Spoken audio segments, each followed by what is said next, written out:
Ah, hey there, audit friends and family. Listen, have you ever started a road trip with a great playlist, a full tank of gas, but no idea where you were actually going?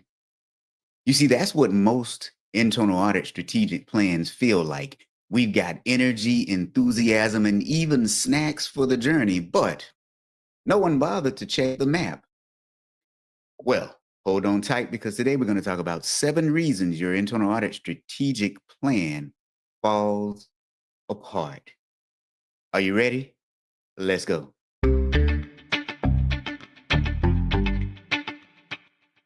Welcome to Audit Bites, the podcast that helps auditors become awesome. Join us for bite-sized info and education to excel in your auditing career.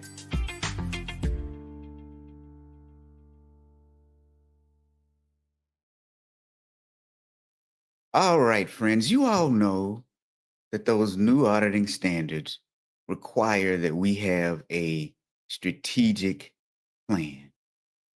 And planning is important, but sometimes we fail at it. So that's what we're here to talk about today on this episode of Audit Bites. Ah, hold on one second, my friends. There we go. You got to get the right layout, right? So, welcome to Audit Bites, the podcast where we make internal auditing human, a little bit humorous, and hopefully a whole lot more useful. I am Robert Berry, and today we're talking about one of my favorite train wrecks, the internal audit strategic plan. Now, don't get me wrong. Don't get me wrong. Planning is extremely important, but too often our strategic plans look more like Pinterest boards with good intentions.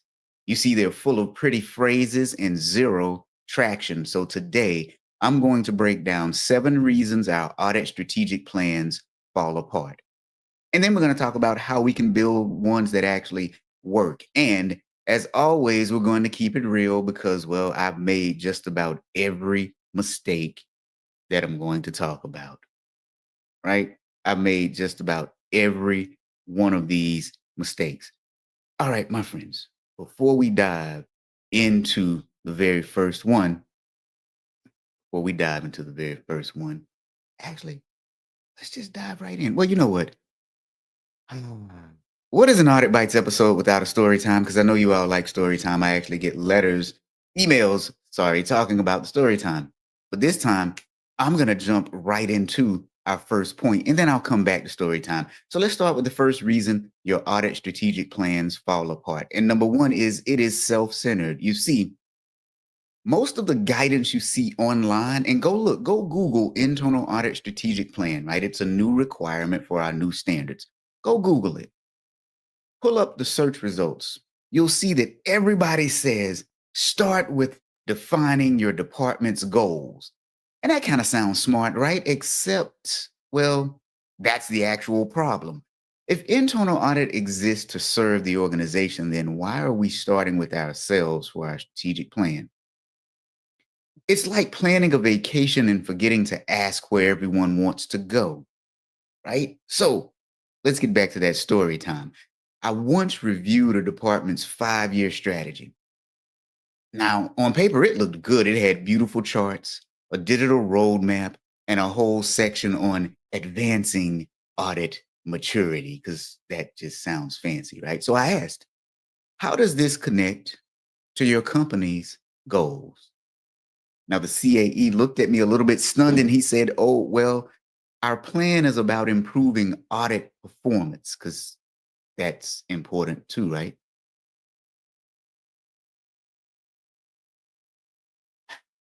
But when he said that, my immediate thought was improving audit performance. Are we auditing ourselves? You see, their company was in the middle of a massive product redesign, changing how they actually served customers. Meanwhile, audit was proudly improving cycle time for follow ups. You see, it wasn't wrong, but it was irrelevant to the stakeholders. They built a plan about audit, not about value. So everything was about them. So let's talk about this. Psychologists call this egocentric bias. It's the natural human tendency to interpret everything through our own lens. Even when we mean well, we unconsciously center our own priorities. In fact, social psychologist David Dunning, yes, the same name from the Dunning-Kruger effect, he found that people consistently overestimate the accuracy of their own perspective. And it's not arrogance, it's just wiring. We're all designed to be this way. We assume that our context is the context. Why do you think people always say, I'm just speaking my truth? I don't really care about your truth. I care about the truth, capital THE truth, which is usually a combination of your truth and my truth. But we're wired to think this way. So, what does this mean? What does this mean for auditors? It means that if we're not careful, we will think that our strategic plan is strategic because it makes sense to us, while the rest of the organization looks at it and says, well, that's a cool story, but how does this help us hit our target growth? And that is the scary part. So let's talk about egocentric bias, what it is and how we can get over it. Again, egocentric bias is bias where we rely too much on our own perspective and tend to believe that others share the same thoughts, feelings, and knowledge. But let's turn this into action, dealing with egocentric bias. How do you deal with it? What do you guys think? How do you think you can deal with egocentric bias? Because let's not make any mistake. We all have ego. People talk about ego like it's a bad thing. No, it's one of those things that could be bad or could be good, depending on how we use it. So, what do you think about ego and how would you deal with egocentric bias? Let's just start with the first thing. Start with your company's goals, not your own. Again, you can pull up any white paper on your audit strategic plan and it tells you define your goals and objectives for the audit department. And then like third or fourth, they'll say, talk to management. Really? So we've missed a few steps here. Start with your company's goals, not your own. Before you touch your department's vision statement, pull up your organization's strategic plan. What are their top three priorities? Is it growth? Is it expansion? Is it transformation? Is it risk reduction? For example, a retail organization may be looking to increase same store sales in the Southeast region of the United States this year. Well, if that's the strategic goal of the organization, shouldn't the things that you do somehow be centered around that? So write down each of their goals and then underneath each, ask yourself, how can audit enable or de-risk this goal? Not de-risk, but minimize, reduce, identify, things like that. You'll find that instead of inventing strategy, now you're aligning with the organization's strategy. You don't have to be that creative. You just have to really be connected with the people in the organization, right? So the second thing is speak their language, not ours. The CFO doesn't dream about optimized assurance frameworks. They dream about not having to explain surprises to the board. So if we can translate audit outcomes into business outcomes, that actually is helpful for the organization. That could actually be helpful for the organization. Now, the third thing is reality check your plan with a non-auditor. Seriously, this one is real powerful. Find someone outside the audit department, the controller, an operations leader, an HR manager, and ask them to read your strategy and then ask them one question, just one question. Ask them, do you see how this helps the company? Stretch it a little further. Do you see how this helps the company succeed? If they hesitate, then your stakeholders are going to hesitate as well, because here's the truth now. A self-centered plan might make your department look cool or feel cool, but a company-centered plan makes everyone better. So look, egocentric bias, oh, it's kind of bad, but we all have it. Because even if your plan is well aligned and you've dealt with your ego, there's another trap waiting, and that's the feel good plan, the one that sounds strategic but actually does nothing. So, reason number two your strategic plan fails is that the plan is, well, it's too shallow. You know the type. It says things like, we're going to be a trusted advisor, or we're going to enhance governance maturity, or we're going to drive value. Now, these are lovely phrases, but what do they really mean? And here's what I mean by asking this question. I know I'm poking the bear a little bit, but if your plan could be copied and pasted into any organization in the world, it's not a strategy, it's just wallpaper. Now, by the way, many of you picked up the phrase strategic advisor from Richard Chambers. Here's what I suggest you do: go and read his book and go and see what strategic advisor really means. Stop just throwing around the buzzword because it sounds good, because let's be real, it actually does sound good. And it actually is something we should strive for. However, if you don't know what that really means, the buzzword itself has no actual value. I worked with one audit team that proudly opened up their new plan by saying, our mission is to be a trusted advisor to the organization. And so when I asked the same question I always do, trusted to advise on what? They blinked. Then the CAE said, well, on controls, on processes, on risk, that kind of stuff. He paused again, and that's when I knew they didn't really have a strategy. Nope. They had a slogan: trusted advisor. And at that moment, their CEO was actually dealing with the data breach, but guess what? The CEO hadn't called them. So to be trusted on what? So now let's talk about goal setting theory, because this is where goal setting theory comes in.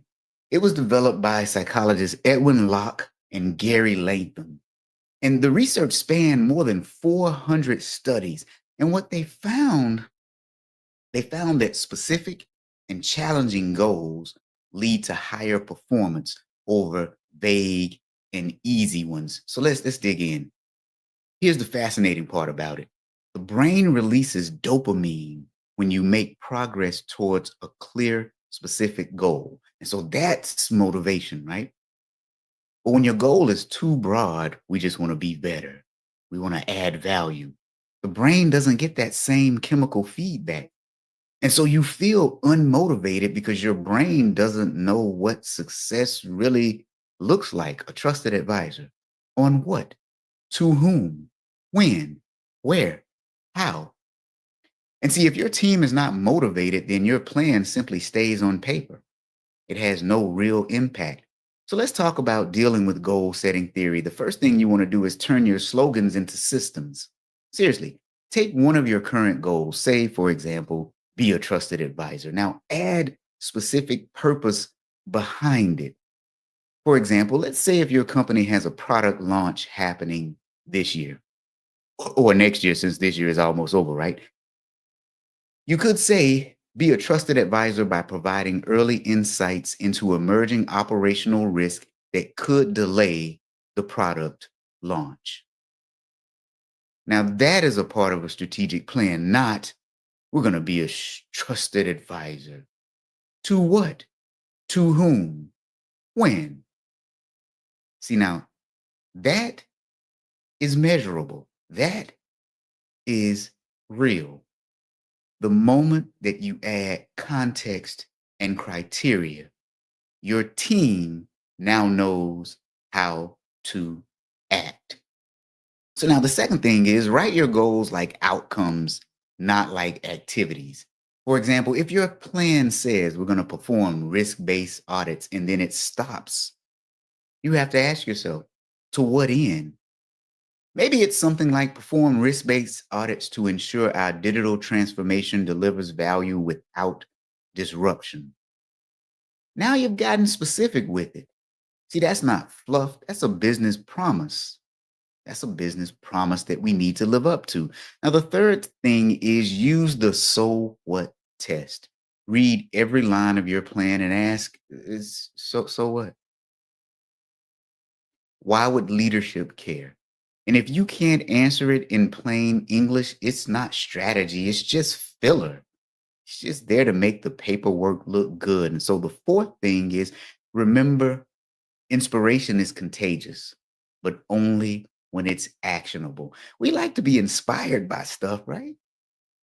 But if that inspiration doesn't have action associated with it, we just kind of forget about it.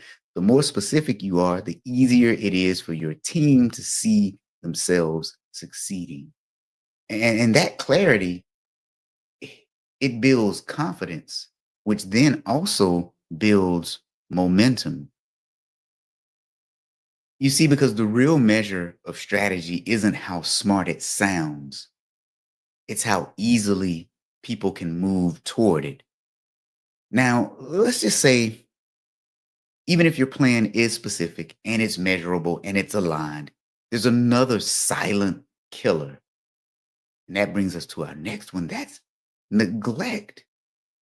That's neglect. Think about it. The plan looks great in March and then it vanishes. I'm sorry, it looks good in January, but it vanishes by March. So, plan number three, the plan is poorly sustained. Again, you've seen this movie, January 1st. You unveil a gorgeous new strategy deck. Everyone nods, they screenshot the slides, and they swear they'll live by it every day. But by March, no one remembers what was said on slide 10. I remember one time I did a maturity assessment for this one CAE, and we talked about it afterwards. And he proudly handed me the strategy plan, laminated, color coded. It was beautiful. So I asked, when's the last time it was updated? He looked at me and he said, well, about 18 months ago. But most of it still applies. And I'm thinking, most. Which part don't apply? He then proceeded to say, well, the merger, the new CFO, the cybersecurity overhaul. So I just stopped. So most of it doesn't really still apply. Psychologists Daniel Kahneman and Amos Tversky, they described the planning fallacy. And that is when we consistently underestimate how much effort or adjustment long-term goals require. You see, we imagine a straight path forward, but we forget that execution is really just this winding road up a mountain with rocks consistently falling on our heads. Now, cognitive scientists also talk about goal neglect. You see, once the excitement of actually setting the goal fades, the brain's reward system moves on to something new unless we set up milestones to keep people engaged. That's why every new year, gym memberships spike in January and then they vanish by April because you set the goal and that's all you need to do. Because you didn't set intermittent things. Okay, this week I'm going to lift 100 pounds. Next week, 110. The week after, 120. You see, we've set the goal and we've just forgotten about it. Audit teams fall into the same trap. There's the initial energy. There are no follow through loops. And so then we forget about it. And so that is the planning fallacy. So the question becomes, how in the world do we deal with the planning fallacy? Let's talk about that. So the first thing we can do is make the plan a living process. Schedule periodic strategy refresh meetings, not just annual updates. You also want to tie them to business milestones such as earnings calls, board strategy sessions, budget resets. So when the business is going through updates and strategy calls and resets, we should be too, right along with them. You see, when your company shifts, your plan should shift with it. I was the CAE of one organization, and since it was a public institution, everything was public record. So I got access to, well, all of the strategy meetings and board meetings. But it was better than that because they trusted me enough to invite me anyway. So every time they were going through updates, changes in strategy, I was right there. And the audit plan had to adjust with their strategy. So the second thing we can do in dealing with the planning fallacy is replace. I said replace here. It should really be more so enhance. Enhance our static KPIs with learning indicators. For example, we like to track percentage of audits complete. Ugh, I hate that measurement, but okay, we still use it. But how about tracking insights implemented, issues prevented, or decisions influenced? Now, I know what you're thinking. Well, that rarely happens. And that, my friends, is the problem. Because it rarely happens, we rarely track it. We should still track it because in those moments, that's when we truly are trusted advisors. I mean, suppose you, I can't get too deep into that one. Never mind. This is a short session. If you want to hear more about that, I am an audit trainer, one of the best around. Let's just be honest about that. I'm really good at what I do. There's several of us out there that are good. Most of them are my friends, and you see them with me often. But you can call me. We can come in. We can train your entire department. We can train at your IIA chapter. We can dig real deep into this. This is a fascinating topic and one I love to talk about. But when your measurements actually matter, people will move towards those measurements. Let's look at your third thing for dealing with planning fallacy. You got to celebrate micro progress. Think about this. Neuroscience shows that recognizing small wins, it triggers dopamine within us. It's the same motivator that helps sustain goals. Use team meetings to highlight quick wins, you know? You can tell your team because we acted on strategy. Finance can now close its books 2 days faster. I'm just giving an example, right? Of things that we directly influence through our audits, and then we never communicate those wins back to our team or back to our stakeholders. Now, the fourth thing you can do is document evolution, not perfection. You see, keep a running log of changes, what you added to the plan, what you dropped, or what you refined. Oftentimes, we're too afraid to change our plan because we somehow believe that that shows failure. On what planet is that true? When you have additional information and you change your plans accordingly, that shows that you're flexible. That shows that you're strategic. That shows that you can actually change to a new reality. Your laminated plan might look professional, but a living plan, that's actually leadership. Now, I know some teams might go in the opposite direction, right? They don't let their plans die. Instead, they smother them with complexity until no one can actually breathe. It becomes a ghost of a plan. And that takes us to reason number 4 of why your internal audit strategic plan falls apart. And reason number 4 is that it's over engineered. A few years ago, I reviewed one department's strategic framework for their audit department. And get this, it was 12 pillars, 5 maturity levels per pillar, all color coded with dashboards.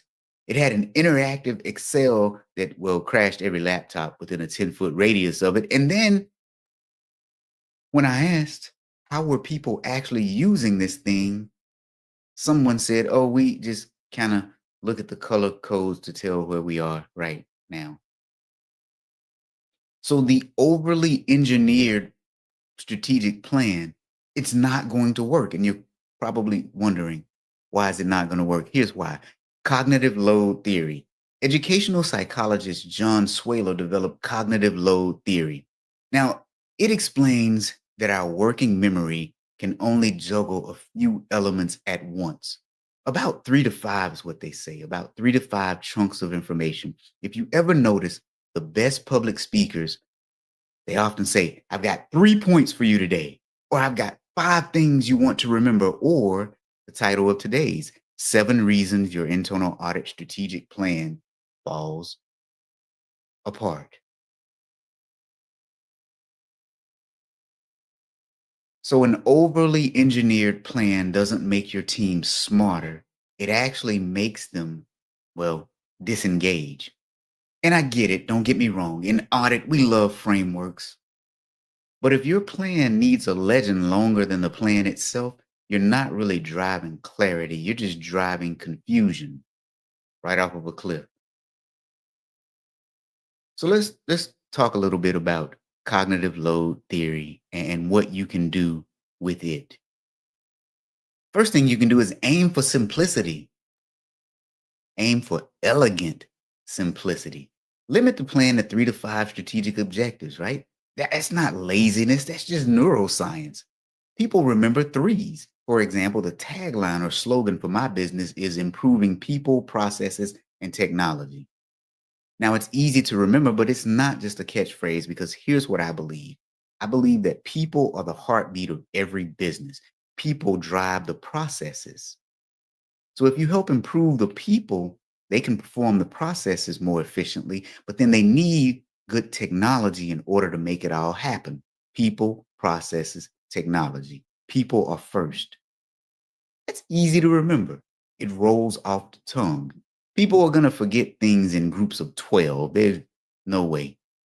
They might pick their favorite one and then dig a little deeper into that. But dealing with cognitive load theory, when our audit plans are too much, we overwhelm our people. First thing you want to do is aim for elegant simplicity. The second thing you want to do is translate frameworks into stories. You see, people love stories. Think about the story I just gave, the brief story, people, processes, and technology. You're going to remember that more so than you are my framework. You're going to remember that I said people are the heartbeat of every business. People control the processes, but people need good technology in order to implement the processes. Instead of a spiderweb chart, tell people a 1 minute narrative. So translate your framework into stories. Third thing you're going to do is test for clarity before you adopt it. Hand your plan to a new hire. Ask that new hire to explain it back to you. If they can't explain it, then you have problems. If they can, now it's ready. They should not need a decoder ring to know what the strategic objective is for your audit department. Now, the fourth thing you want to do is prioritize action over architecture. You see, psychologically, humans feel progress when we see completion. That's why it feels good when we can just check something off of a checklist. So you want to build quick win initiatives that visualize the momentum for them. Like, for example, people always talk about data analytics. We're going to start using data analytics in our department next year.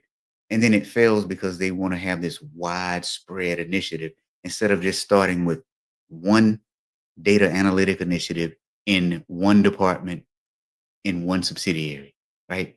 Start small. So prioritize action over this big grand architecture of a plan. Okay, so now we've covered plans that are self-centered, shallow, forgotten, overly engineered. But there's another flavor of failure. Ah, plans that are perfectly executed. Now I know what you're thinking. Wait a minute, Robert. If it's perfectly executed, then shouldn't that mean that it's perfect? Nope. How could we have flaws in a perfectly executed plan? It could be perfectly executed, but on the wrong timeline. So that brings us to reason number 5. The plan is too reactive.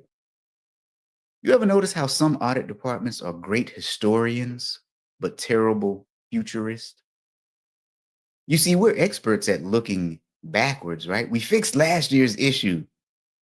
Look at how we improved our process from 2022. Now I know that's nice and all, but but the busyness, but the business is living in the now, right now. A few years ago, I was helping a team and I was reviewing their strategy, and they were laser focused on auditing pandemic era remote access controls. Now, remote access controls are important, right? But not necessarily tied to the pandemic. You see, they build an entire strategy around remote work risk. Meanwhile, the company had moved on to AI automation and cloud-based customer analytics. So they were building moats while everyone else, well, they had invented the airplane at this point. And here's the thing, it really wasn't incompetence. It wasn't incompetence. They they they were just focused on the wrong things. They were a really good team and they were highly competent at what they did. They just focused all of their energy on the wrong thing. So here's why that's a problem. Let's talk about prospect theory and loss aversion. Aversion, sorry. Tongue tied there a minute. So psychologist Daniel Kahneman and and Versky, again, yep, those same behavioral scientists that we talked about earlier, they talk about prospect theory. What prospect theory tells us is that the pain of losses, we feel the pain of loss roughly twice as strongly as the pleasure of equivalent gains. So, in other words, if I lost $100, I would feel that more than I would feel the gain of $100. So that means that we're hardwired to cling to what worked yesterday, even when tomorrow is actually screaming for something different. So let's tie that into loss aversion. That's the fear of losing what is familiar. And see, in internal audit, that's why we keep auditing the same areas because they feel safe. That's why we have the same checklist because they feel safe. We can measure them, we can understand them, and we also look good doing them, right? Because we've done them for so long. But here's the thing about risk. Risk doesn't care about your comfort zone. It simply doesn't. So how do we deal with prospect theory and loss aversion? Let's talk about that. A few points. Let's build forward-looking rituals. Again, add quarterly horizon scans to your calendar. So periodically in your staff meetings, discuss what's changing in your industry, what's changing in your organization, what's changing in the internal auditing profession. So talk about what's changing or what's about to change. Now you're going to add that to what we already talk about because we already talk about what's already broken. We're good at that. But let's talk about changes that are about to happen. Talk about new technologies, new regulations, new customer expectations. Bring in someone from outside of your department. You'll be surprised what you will hear. Let's just take one thing, for example. Right now, the US government is, well, quote unquote, shut down from a budgetary standpoint. If I'm a retail establishment, I'm going to be worried if I look at TikTok. They have they have paused the food benefit that the government gives out to people who need it. These people have gone to TikTok and said that they are going to go to retail establishments and simply start stealing. Now again, you all know how I feel about TikTok. I call it the Satan app. However, people decide to air their dirty laundry out there. So now, if I am any type of retail establishment, I might need to beef up security because people are talking about going and stealing and looting and sometimes rioting because government benefits have been temporarily paused. So we have to build forward-looking rituals, and our audit plan should be changing, or the advice that we're giving to management should be changing. Again, retail establishments should be going to their CEO, executive team right now and say, hey, what do we think about the government shutdown? How's it going to affect us? Should we beef up security in our stores? See, that's the thing that our CEOs, CFOs, and COOs are thinking about. They're not thinking about our strategic plan plastered on the wall of our audit board, audit conference room. So now the next thing is balance comfort audits with curiosity audits. Now, this one I could talk about all day when I just curiously audited something because it was fairly new and, well, it turned out to be something pretty major for organizations. The truth is, comfort audits confirm what you already know. Curiosity audits explore what you don't know. And if every audit looks the same to you in your audit plan, that means your audit plan is reactive. It is not strategic. So we have to deal with prospect theory and loss aversion with our audit plans. Third thing we need to do, though, is train our team's risk radar. You see, the more you talk about emerging risk with your team, the more naturally your auditors will think ahead. The more naturally they'll start to read news articles in the morning and look at things that are happening in the world and say, how could this affect our organization? And how can we help our organization? Now, again, this isn't about fortune telling because, well, that's not a real thing, but it's about pattern recognition. Pattern recognition is real. How many of you are looking at the market right now and you're looking at the auto loan industry and you see what's happening in it? It's kind of similar to what happened in the mortgage industry in 2008. So if I'm in any type of an industry that does auto loans or anything that's tangibly related to that, I would be thinking about it right now. So we just talked about the government shutdown and how it's affecting retail industry. The auto industry is going to affect a few people. There's a lot happening in our economy right now. Some of it's good and a lot of it is just really, really bad. So train your team's risk radar. Train your team's risk radar. You see, if your strategic plan only solves last year's problems, you're not building a strategy, you're just writing a scrapbook. Here's what happened. Let's memorialize this.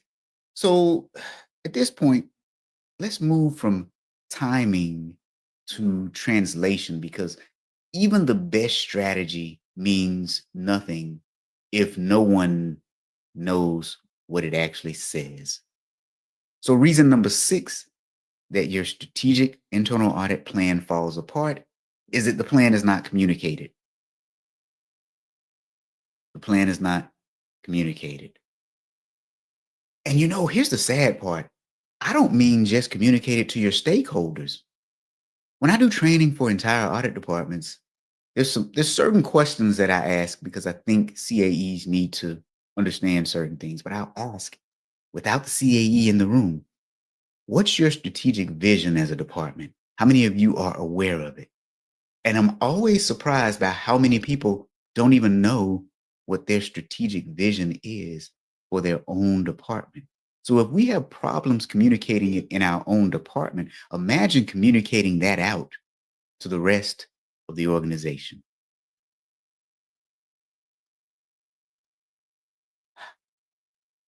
With that said, let's talk about social exchange theory. Social exchange theory says that people only commit to things when they understand the benefit. So if your team doesn't know what the strategy is or how it helps them, they're not disengaged. They're just uninspired. And here's the twist. Think about the IKEA effect. Yes, named after the furniture store. How many of you have ever purchased furniture from IKEA and put it together yourself? And you still have that wobbly table 12 years later because you just can't part with it. And you wonder why you can't part with it. You can't part with it because you actually built it.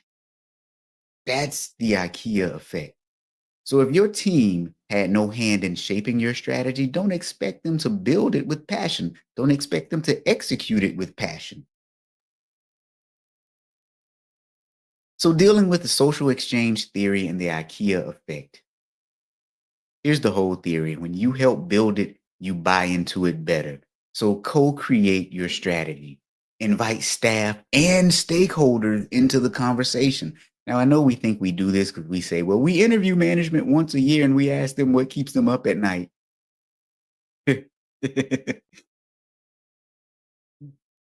That session is quicker than it took you to build that wobbly IKEA table. Think about how long it took you to build that table, all the effort you put into it. That's why you love it so much. Doing a drive-by questionnaire doesn't make people feel involved.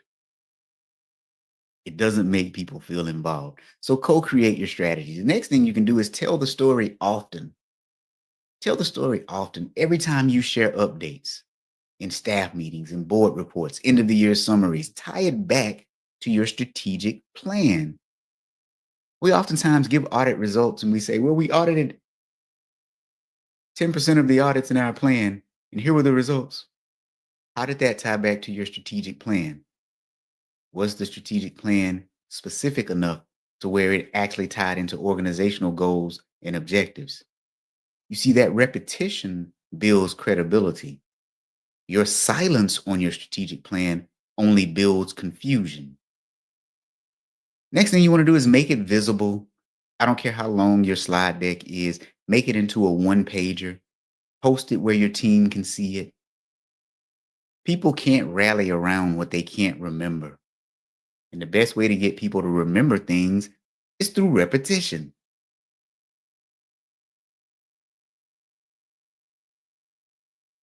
So, dealing with social exchange theory and the IKEA effect. If your plan isn't communicated, it's really not strategy. It's just a big secret. It's not communicated. It's not strategy. It's a big secret. Now, even if your plan is clear, if it's current, if it's well communicated, there's still one more trap that kills momentum. And that is having an ambitious plan without the capability. We've all been there, right? Reason number 7, the plan is not resourced for reality. A few years back, I worked with an audit team that proudly announced, hey, this year we're going to integrate analytics into 60% of our audits. And I said, well, that's impressive. How big is your analytics team? Now, they had a limited budget and they said, well, we're going to hire an intern this summer. So what I said was 60% of the audits, huh? One intern, one laptop, and a dream. And they laughed because they knew it was true. So let's talk about expectancy theory. Organizational psychologist Victor Vroom proposed expectancy theory in the 1960s. And it's the idea that motivation depends on 3 beliefs. 3 beliefs. The first belief is, well, expectancy. If I put in the effort, I can succeed. The second one is instrumentality. If I succeed, then I'll be rewarded. And the third one is valence. The reward actually mattered to me. So when a plan is too ambitious for the resources available, you break that first link, expectancy. People stop believing that their effort will lead to success, right? And once that belief dies, motivation also collapses. So let's talk about expectancy theory and how you can deal with that. If this is where your plan struggles, first thing you want to do is do a capability reality check. Do we have the skills to do this? Do we have the systems to do this? Do we have the staff to get there? If not, you've got to adjust. Ambition isn't courage if it's disconnected from capacity. You can be as ambitious as you want to be, but if you don't have the capacity to achieve that goal, then you're just stuck. And here's what happens too. You'll find that the chief auditor will set this goal up and say, this is what we're going to do. And then when you point out to him or her that you don't have the resources, they'll say, well, we've got to find some way to get it done because this is what I've communicated to the audit committee and to the board. And to you chief auditors that are setting your people up for failure like that, you're cowards. You see, it's up to you to be brave enough and go to the board and say, hey, this is what we want to achieve. However, I don't have the appropriate resources. And then if you just stop there, you shouldn't be in your job, because what you should do now is communicate what resources you need. How much is it going to cost? What knowledge level of people are necessary in order to achieve it? You have to be the brave one to go to bat for your team. I've seen so many set their team up for failure instead of success, it's just frustrating. You'd be surprised the number of emails I get, the number of people that just want to hop on a Zoom because they're frustrated. They think that they're crazy. And then when we walk through and talk through the process, it's really not them. It's the fact that they've been set up for failure. We owe our auditors that report to us better than that. Oh, sorry. This is not that kind of session today, right? We're talking about audit plans, strategic plans failing. So I'm not going to get off on that tangent. Let me get back to where we were. It's just, jeez.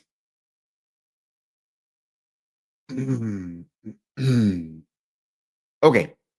So the other thing we can do is prioritize fewer but deeper wins. Fewer but deeper wins. Oh, I really wish I knew who this was saying great insights, Robert. You're showing up as LinkedIn user, so I can't see you. But Roger, my man, how you doing, sir? Great point on resourcing. Think about it, Roger. You're a CAE. We've all faced this. Now, but again, most of it is our fault because we go in complaining without a plan. We complain that we don't have adequate resources, but we don't have a plan as to what that actually looks like. Why would someone just give you money to do something without clearly defining what that something is? And I agree with you here too. The audit risk committee chair should be a partner that understands resourcing. Absolutely. 100%. I've got some cool stories on. I've I've had the privilege of and the honor of having a couple of really good audit committee chairs, and it let me know when I saw the bad ones. I was like, oh crap, this is gonna be a bad time. But one of my first ones was so phenomenal. He taught me a lot because he really got it. So anyway, yeah, 100% agree with you. Okay, so now dealing with expectancy theory. The third thing you want to do is link every strategic goal to resources. I mean, seriously, if you set a goal for like analytics, then budget for analytics. Want to be better at stakeholder relationships, allocate time for it. Here's where it gets real funny. So several years ago, I started offering a course for auditors, for internal audit departments, and I called it Marketing Strategy for Your Internal Audit Department. People would say to me, we're not marketers, we're auditors. Wait, what? So you want to be trusted advisors, but you don't realize a part of gaining trust is actually knowing how to market yourself. Let, let, let that sink in now. Okay. There's a reason you see me all on LinkedIn all the time giving value to people.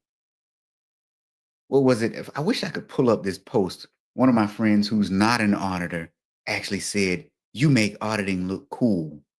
I'm thinking that's an impossibility, right? How do you do that? But think about it. It's because they see me and they trust me. When you don't think that marketing is a part of your audit department, you don't think that you should probably allocate a few funds to marketing your audit department. You don't think that you should allocate time to actually marketing your audit department. First, studying what that looks like from a marketing standpoint and then executing. Link every strategic goal to a resource. That could be a financial resource, a human resource, a technological resource, but link it all to some sort of a resource. Because if you think about it like this, strategy without investment is just wishful thinking.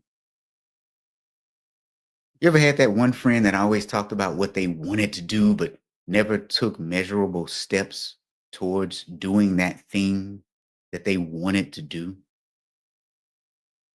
That doesn't make sense. And even if they fail, at least you tried.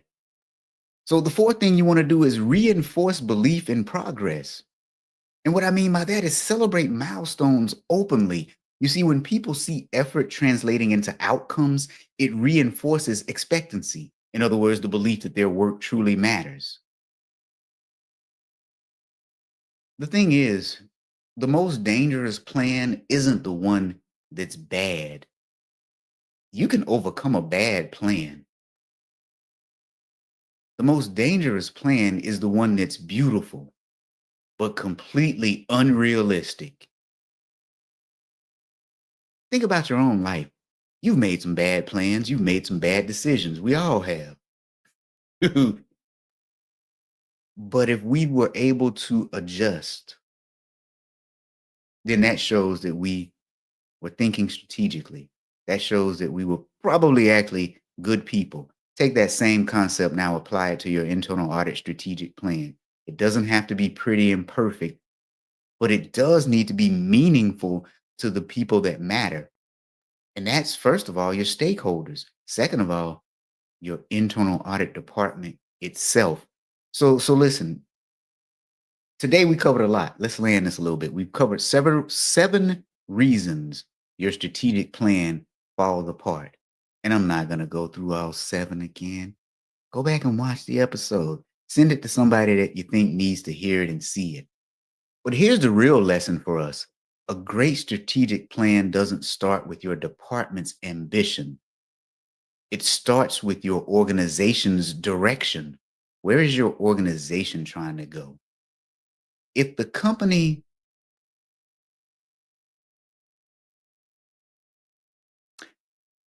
for example, if your company is building ships, don't audit the dock. Audit the ships, the things that they're actually building. You know, if they're transforming through AI, stop auditing those paper forms. Tie your purpose to theirs. That's what makes audit strategic. You see, when your plan aligns to the business, your function stops being a checklist and it starts being a catalyst. So here's my challenge to you.